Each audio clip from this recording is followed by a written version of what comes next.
Korea to Germany. From Alaska to Puerto Rico. All over the world, the United States Army is on the alert to defend our country, you, the American people, against aggression. This is the big picture. An official television report to the nation from the United States Army. Now, to show you part of the big picture, here is Sergeant Stuart Queen. How do you do? A knowledge of terrain and battlefield conditions is essential to the military commander. That's why high ground plays an important part in battle. It enables the commander to see what is going on and direct his troops accordingly. This is one reason for the importance of Army aviation. It gives the commander his high ground whenever and wherever he needs it. When we say Army aviation, we do not mean the Air Force or even a separate air branch of the Army. Army aviation is an integral part of the ground forces. It consists of light, unarmed planes attached to units in the fighting zone, and its mission is strictly the direct aiding of ground fighting. Here on the big picture you will see some of the jobs that Army aviation performs in carrying out this mission. Army aviation has come a long way since the early days of World War II, when the few planes the Army had were used almost exclusively for artillery observation. Today, the Army has many types of aircraft. Light, versatile planes like this L-19 are standard equipment in most branches of the Army. They play an important part in the combat operations of all the ground forces. Here, an infantry commander checks the location of his L-19. A short distance away, his troops are attacking enemy positions. One of his companies is pinned down by enemy fire. They call for help. The commanding officer tells his aerial observer to locate the enemy gun.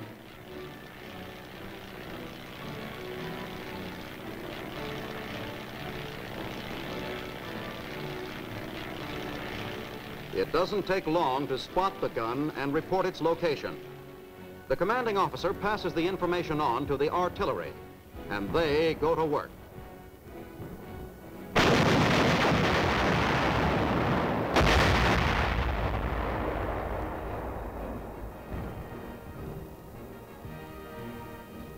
The troops finish the job with grenades and flamethrowers.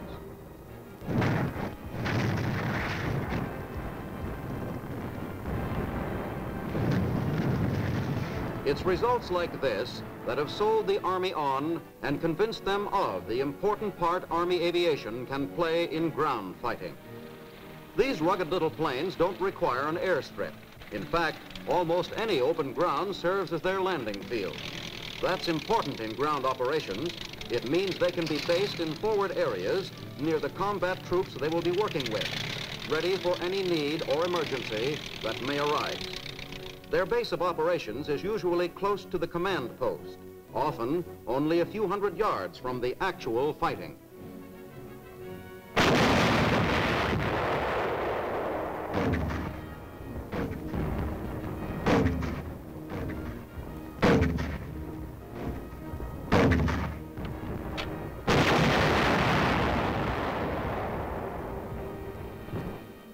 The pilot and the aerial observer are both familiar with the problems of ground fighting, and the commander uses them to help gather the information he needs to plan his operations.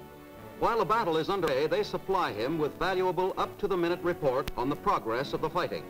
However, he still relies heavily on ground reconnaissance because it's usually more thorough, but it's slow and dangerous. And it's limited by natural obstacles such as hills and trees. That's where aerial reconnaissance has the advantage. If the visibility is good, there are no obstacles. From his high vantage point, the aerial observer has a clear view of the entire combat area.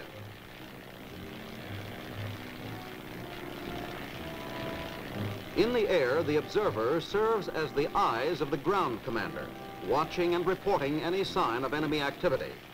Whatever their mission may be, the pilot and the observer, working as a team, accomplish it in a fraction of the time it would ordinarily take. The observer spots a bridge that the enemy failed to destroy. He can't determine its strength or capacity from the air, but he reports it. If it turns out to be important, the commanding officer will have the bridge carefully checked by ground reconnaissance. Flying on, the observer continues his appraisal of the road network. He's traveling at better than a mile a minute, but he can judge the condition of the road and estimate the traffic it will carry. Further on, he spots a roadblock on one of the routes his unit is planning to use. He locates it on the map and reports it. The information is passed on in time to warn a scouting party in the area. They'll take a new route now, one that's been carefully checked from the air. With the little L-19 hovering in the sky above them, there's less chance of our troops being trapped or surprised by the enemy. The aerial observer has a clear view of the entire area, and he's watching for any sign of the enemy. An advance column moves forward. They're moving slowly because they expect trouble up ahead. The commander wants to find an alternate route for them. The observer is notified of the situation, and he goes to work. It doesn't take him long to find one. He also locates a river ford that looks suitable for tanks. He lays out the new route, locates it on the map, and notifies the commanding officer. The commanding officer checks the route and decides to try it. He relays the information to his advance column. The column heads for the river. They reach the ford and cross without losing valuable time and without delaying the advance. When the need arises for the commander to join one of his forward elements, he can do it quickly and easily, and without the serious loss of time, by using an Army plane. Today's Army is a mechanized and highly mobile one. It has to be. Speed is important, and battles are being fought on increasingly large fronts.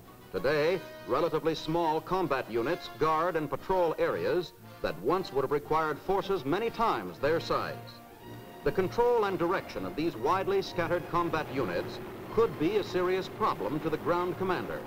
The fact that it is not is a tribute to the part played by Army aviation. Often, the detailed information a commander requires may only be obtained from the study of aerial photographs. With the expansion of Army aviation, he now has both the equipment and personnel under his command to take and process photographs immediately. Ordinarily, it would have taken days to get them.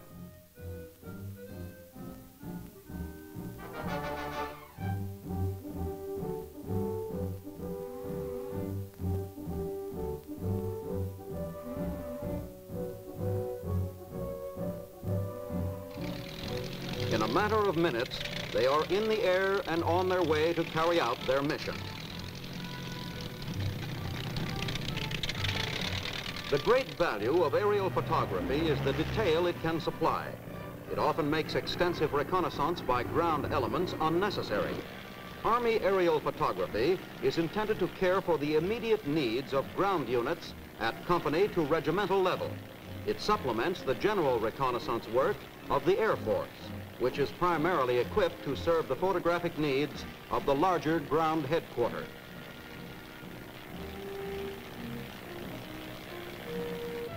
When the mission is completed, the film is dropped near a portable field laboratory in the combat area. Here, it will be developed and printed and quickly delivered to the command post which is located nearby.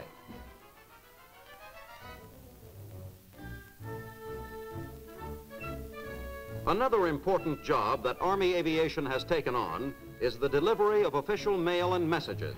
In the combat area, the roads are usually poor and the distances often great between units. Normal delivery could be slow and uncertain. Over terrain like this, it would be virtually impossible. But it's no problem for the little hedge-hopping Army planes. They make their deliveries with ease and speed. Speed is particularly important when the normal means of communication, such as radio or telephone, break down or are not available. By plane, rush messages can be delivered to isolated units in a matter of minutes. Or, if necessary, picked up and returned to the command post just as quickly.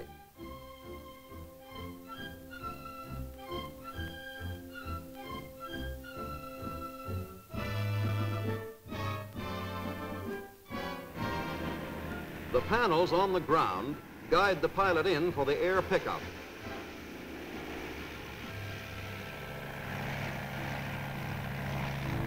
In less time than it would take to make arrangements for the normal emergency delivery, the Army plane completes its mission and returns to its base to await another assignment.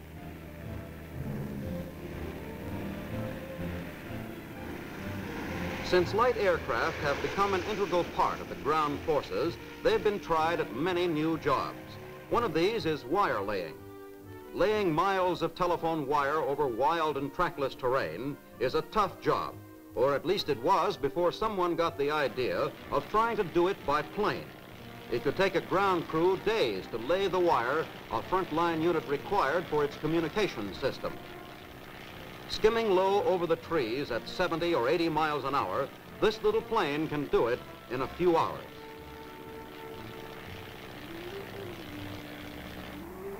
Supply by air has always been the job of the Air Force. However, if one of his units is suddenly cut off or isolated and in need of supplies, the ground commander can use his own planes to take care of them.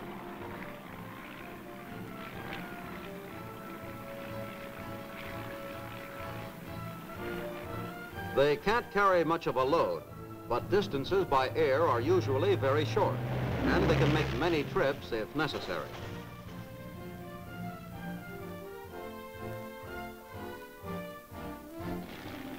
In areas up north where snow, ice, and severe cold make vehicles practically useless, supply is a critical problem for a combat unit. Large areas have to be patrolled on foot, and the troops must carry their own supplies. Or at least they would if it were not for the Army plane and its regular drops of food, ammunition, and other essentials.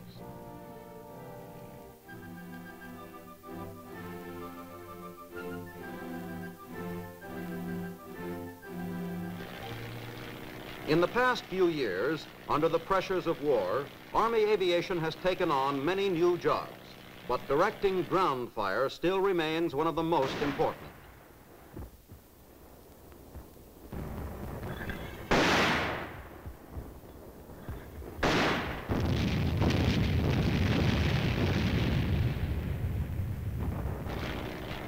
Here, the aerial observer directs the mortar fire on enemy positions that can't be seen from the ground.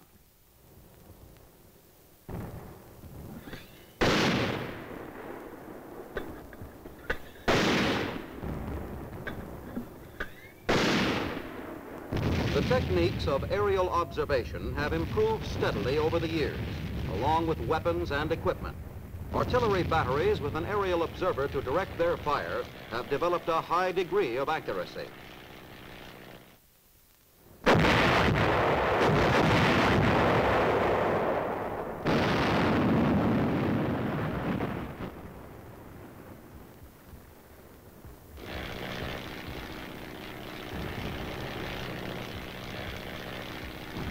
Here's an example of the pinpoint accuracy they achieve from several miles away.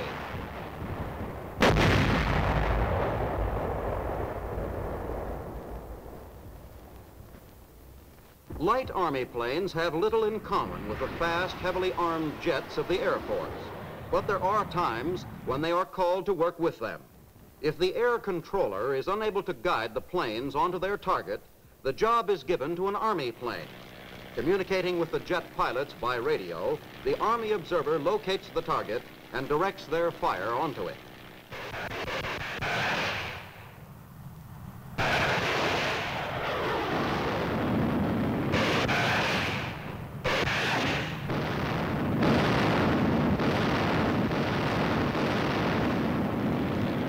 When they miss, he helps them correct their point of attack.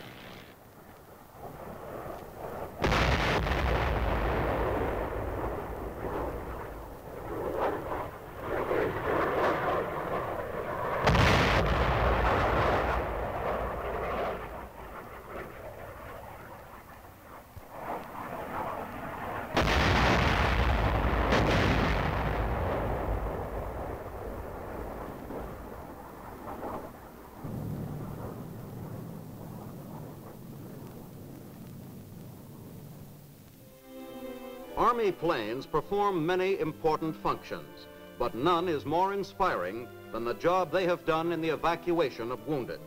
Their prompt and speedy evacuation of casualties from frontline positions to hospitals in the rear saved thousands of lives.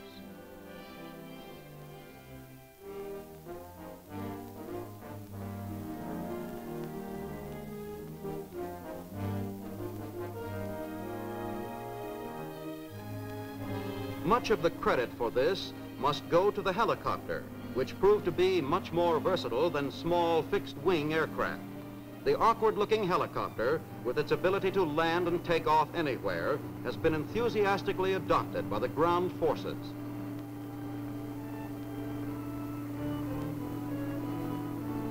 It is already responsible for many changes in ground fighting, and it may well turn out to be the most important development to come out of the Korean War.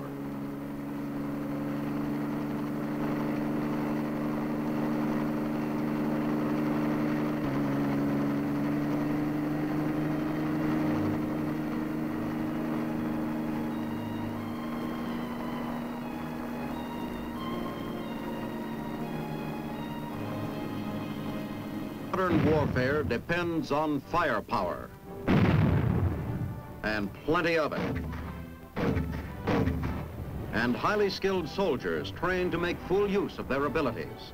But the modern Army must possess another all-important quality, mobility, and plenty of that too. In recent Army Field Forces exercises held by the 6th Helicopter Transportation Company and a battalion of the famed 82nd Airborne Division, the battalion commander flies ahead in his Bird Dog Army aircraft to reconnoiter a river which his troops are rapidly approaching. He carefully selects an assault site. The modern Army must be geared so that everything contributes to the continued and relentless forward movement of the basic element of the Army, the infantryman. In the exercises, we find the battalion moving forward rapidly against light aggressor resistance. As the attackers reach the riverbank, they set up a base of fire opposite the assault site.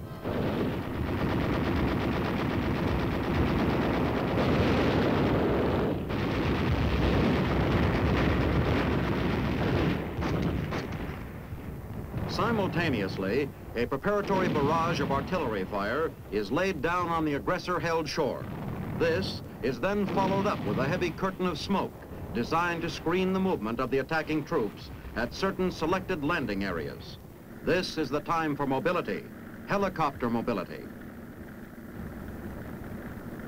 Now, to take advantage of the artillery barrage and the smoke screen, the attacking battalion's reserve company is quickly loaded into the helicopters of the newly organized Helicopter Transportation Company. The idea is to get there fastest with the mostest. Each helicopter company has 21 H-19 cargo or troop carrier helicopters, which can carry 6 to 8 combat-equipped men or nearly a ton of cargo.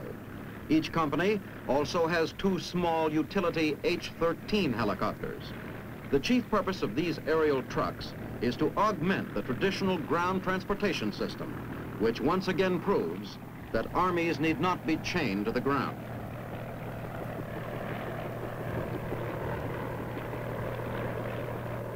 The battalion commander issues a ceasefire order when he observes that his assault company is riding the whirlybirds.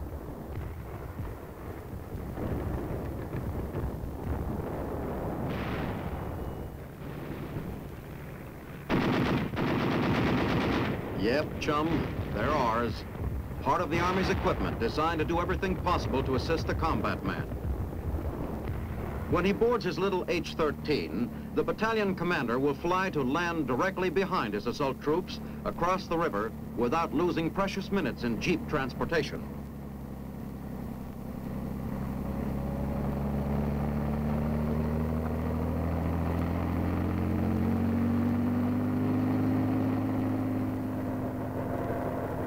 Here they come.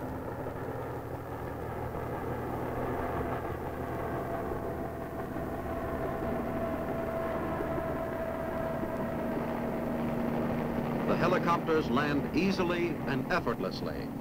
The first men out are engineers to help build a bridge crossing, followed closely by the assault infantrymen who pile out ready for action.